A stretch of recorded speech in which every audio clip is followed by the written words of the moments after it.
We divide 900 by 4 in long division method.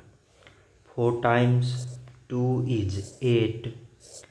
On subtracting we get 1. So now this 1 is less than 4. So we put down this 0 and it is 10. 4 times 2 is 8. On subtracting we get 2.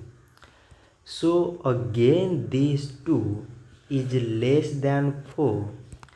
So again we put down this 0 and it is 20. 4 times 5 is 20. On subtracting we get 0. So 900 divided by 4 is 225. So this much for today and thanks for watching.